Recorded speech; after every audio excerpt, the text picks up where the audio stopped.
Арлагийн ундрах хоёр сэтгүүлч мэрэгжилтэй багийн мөрөөдлөө биелүүлж мэрэгчлээ сонгосон тэрээр 20 дахь жилдээ Монголын сэтгүүл зүүн галтгоонд ажилласан нэгэн. Тийм телевизээс ажлын гараагаа эхлүүлсэн хамгийн чухал асуудал болоод байсан хүнсний аюулгүй байдлыг зоригтойгоор хөндөж чанар нэвтрүүлгээ бэлтгэн шилдэг сэтгүүлчийн шагналтан болж байжээ. Харин өнөөдрийн ундрах баярыг улс төрийн сэтгүүлч хэдгээр нь салбарынхан нь үнэлдэг. Хүний эрх чөлөөг дээдэлж үнэлэг энэрэнгүй байхыг илүүд үздэг түүний улс төрийн үзэл санаа ардчлалтай холбогдсон. Олон шилдэг улс төрчдийн ард чимээгүй алга ташиж, үзэл санаа үйл хэрэгээхээ төлөө арын алба хашиж, ардчлал эрх чөлөөний үнэн дуу хоолой болж амжилттай ажиллаж яваа чадварлаг сэтгүүлчдийн нэг юм а.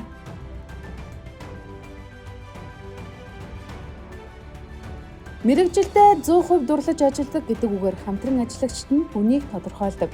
Тэрээр мэргэжлийн хяналтын ерхий газар, цөмийн энергийн газар, Баянгол дүүргийн засаг даргын хамгийн газар, нийгмийн даатгалын ерөнхий газарт хэвлэлийн төлөөлөгчөөс хэвлэл, мэдээлэл, олон нийтэд харилцах албаны дарга хүртэл төрийн албанд тасралтгүй 10 гаруй жил ажилласан туршлагатай.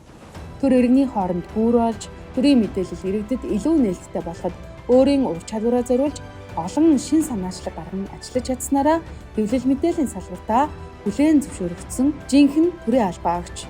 Баянгол дүүргийн засаг даргын хамгийн газарт хэвлэл мэдээлэл олон нийтэд харилцах албаны даргаар 4 жил ажиллахдаа төрийн үйлчилгээ иргэдэд илүү нээлттэй, бүтээн байгуулалтын ажил иргэдийн санал хүсэлтээр тулгуурлан явах ёстойг гол олгож Баянголын ундрах хоёр хэмээн овоглогдож ажиллаж чадсан нэгэн.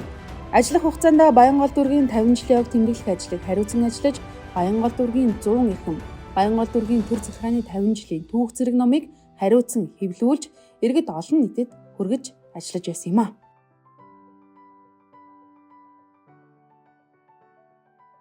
Төр хувийн аль албанд тэр дундаа удирдах шатанд мэргэжлийн мэдрэмжтэй хүн байх нь хамгийн чухал. Тэр нарийн мэдрэмж эмэгтэй манлайлагчдад байглаас илүү заяасан байдаг.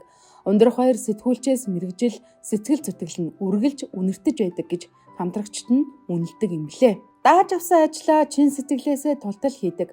Ойр тойрныхоо хүмүүст хамтран ажилласаддаа эрч хүч, энерги, шин санал санаачлагыг мэдрүүлж ажиллаж чаддаг мэдрэмжтэй, ур чадвартай, итгэл даадаг гэд олон давуу тал түүнд бий.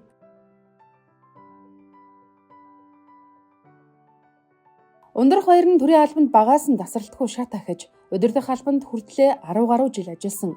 Хэвлэл мэдээлэл олон нийтэд харилцах алба, төрийн байгууллагын мэдээллийг олон нийтэд хүртээмжтэй түгээх ажлыг илүү чанаржуулж, төрийн хийгээд хэвлэлийн салбартаа шин соёлыг бий болгож чадсан амжилтын эзэн.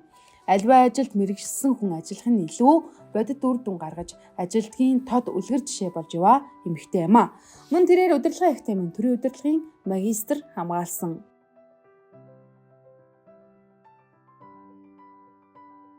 Арлагийн ундрах хоёрх нь 3 хүү 1 охинтой. Алдар дэлхийн одонтой Монголын олон сайхан ээжүүдийн төлөөлөл өнөө цагт эмэгтэй хүн мэргэжлийн тэр дундаа улс төрийн албанд карьераа амжилттай авч явна гэдэг амаргүй. Ажилдаа чин сэтгэлээсээ дурлаж завгүй ажилдаг түүний ард хариуцлагаас бүрэн хуваалцдаг халамжтай одонтой аав, охиноо үргэлж дэмждэг ээж минь бий гэж тэрээр хэлдэг. Монголын бүх эмэгтэйчүүдэд энэ боломж тэр бүр байхгүй.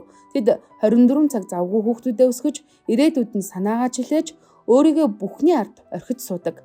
Ундрах хоёр 4 хүүхэд өсгөж хүмүүжүүлж, тэдэндээ илүү сайхан ирээдүг бүтээхээр сэтгэл зүтгэлээ зориулж яваа одонтой ээжийн сэтгэлээр Монголынхоо 1.3 сая хүүхэд тэднийхээ төлөө сэтгэлээ жилийн суугаа ээжүүдэд, эмэгтэйчүүдэд ээлтэй, аюулгүй хөгжих бүрэн боломжтой ирээдүг бүтээх төрийн бодлогыг бий болгохын төлөө сэтгэл зүтгэлээ зориулж яваа сэтгэлтэй, мэдрэмжтэй, мэргэшсэн манлайлагч эмэгтэй боловсон хүч юм а.